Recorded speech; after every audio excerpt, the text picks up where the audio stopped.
Hi, and welcome to Enchantment of Eternity's review for Fear the Walking Dead Season 2, Episode 3, Ouroboros.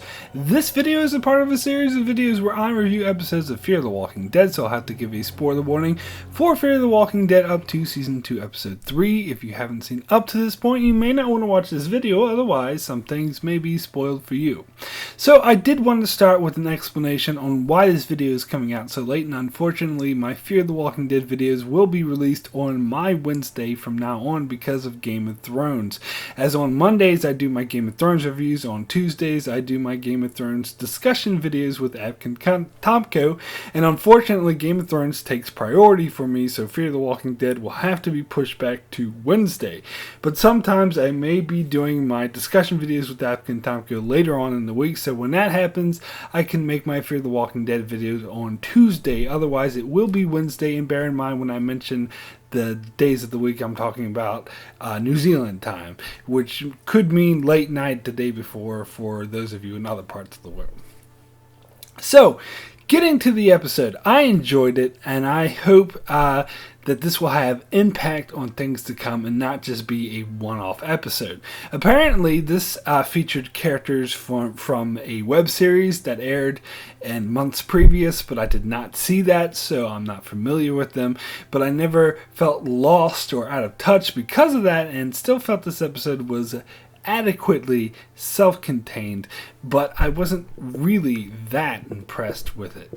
So the episode begins with where I assume the web series leaves off, with the survivors of the plane crash struggling to survive on the raft, and they very easily turn on each other when they think one of them could turn into walkers. And we see the main character Alex being very protective of a young boy named Jake, who's very badly burnt and probably won't survive, to the point where she kills a man who tries to put Jake out of his misery, leaving only 3 people left on the raft altogether, and the other remaining guy suggests that maybe the best thing for him is to put Jake out of his misery, but Alex shoots him a look that tells them she's having none of that.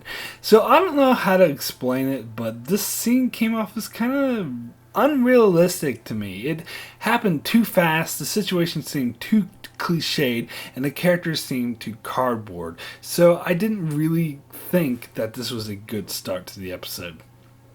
So then we go to our known characters, where the boat gets stopped to a halt because of debris clogging up the engines, and by debris I mean dead bodies. So Strand becomes dependent on Travis to fix it, as he is more of the mechanic, which leads to some interesting conflict as Travis agrees to go out in the water in the middle of the night despite Madison's objections, because they're still being hunted by that mysterious boat, so they can't afford to be stuck.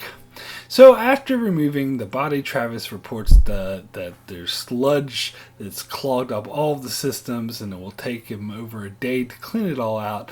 And Strand pushes him, and he retorts that he's not the help, which I found quite an interesting character interaction between the two of them.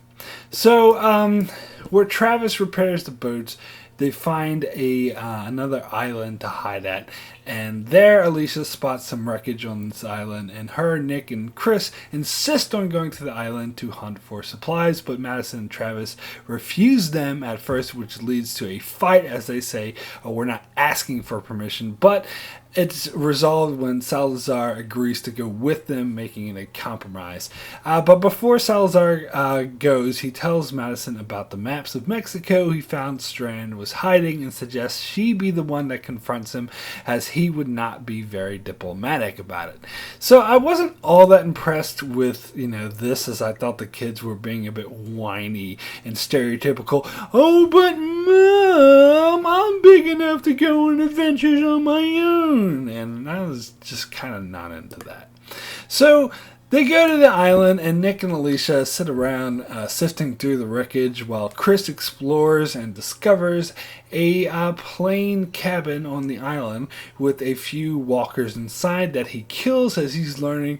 He learned in last week's episode, so it seems a way for him to blow off some steam. But he finds a man who's still alive, but he's obviously dying, and asks for Chris to kill him. So he does the hard thing and kills him, and I thought this was a great character building moment for Chris as he confronts the harsh realities of this new world. So I think he's going to grow into someone much tougher eventually. So back on the boat, Madison confronts Strand about Mexico and, gets it out of him that he has a place in Baja and that he thinks is safe, and Madison insists that they're coming with him.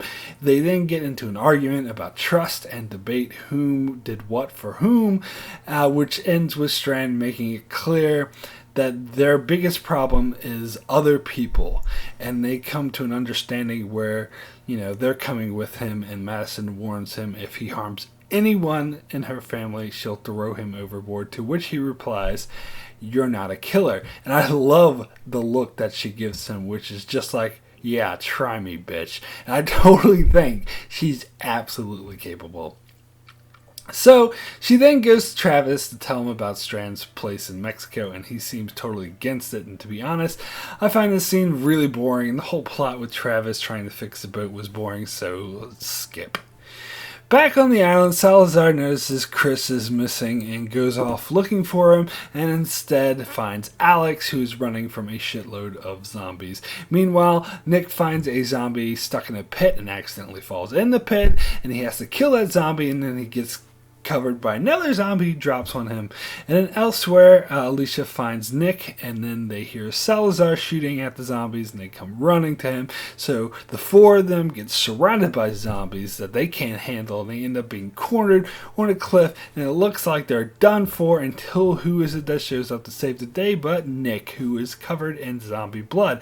And thus he learns that if he's covered in zombies and he smells like them, then they will treat him as one of them. And just this really cool scene with Nick testing it out, going right up to the other zombies and snarling just like them. This was awesome. It's something that they've known for a long time on the main show, but it's interesting the way that they found out here. So they make it to the boat, and Alex takes them to her raft, and they take them back to the yacht, where Strand is totally not okay with Alex and her friends coming on board, which leads to a huge debate in which Alex is like, "Are you really debating this?" But Strand remains absolutely stern, so Travis recommends a compromise where they don't come on board the yacht, but they tow the raft behind them and give them some food and water. Strand reluctantly agrees, but Alicia is totally not okay with this.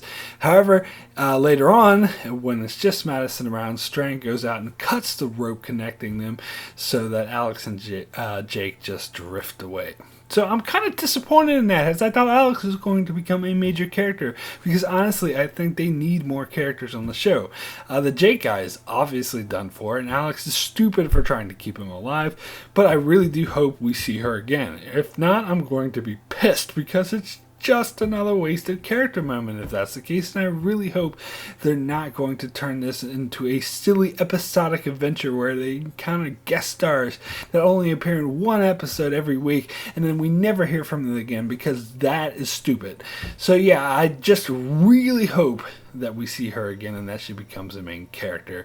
As for Strand, him doing that is going to exasperate the tension that already exists between them. Madison is going to try to maintain the peace, but I don't think Alicia is going to be okay with this at all, and tensions are going to rise. So in that regard, I do think it creates an interesting dynamic as far as character stories go, but I was surprised that no one mentioned that Alex helped save their lives back on the island, because that seems like that would be a great argument for keeping her around, but whatever. I think her case would have been stronger had she not been holding on to Jake, who is basically just dead weight. So my rating for Ouroboros out of 10 is a 7, very good. There were some tense moments, such as being surrounded by zombies, and interesting character building moments, such as Nick discovering zombie camouflage, and Chris being forced to mercy kill, and interesting character dynamic setups, such as the conflict between Strand and the others becoming more complex. But overall, I found this episode not all that interesting, and the story with Travis was really a waste of time, and I didn't think they did a good job of introducing Alex, and especially if she never appears again, in which case I think the whole storyline was a gigantic waste of time. So that's it for my review of Ouroboros. Be sure to check out my channel as I continue to review episodes of Fear the Walking Dead, which will be released on Wednesdays, and also check out my channel for my Game of Thrones Season 6 coverage, as well as more videos on shows like Star Trek, Orphan Black, and more, and be sure to subscribe so you can keep up with all of that. And thanks a lot for watching.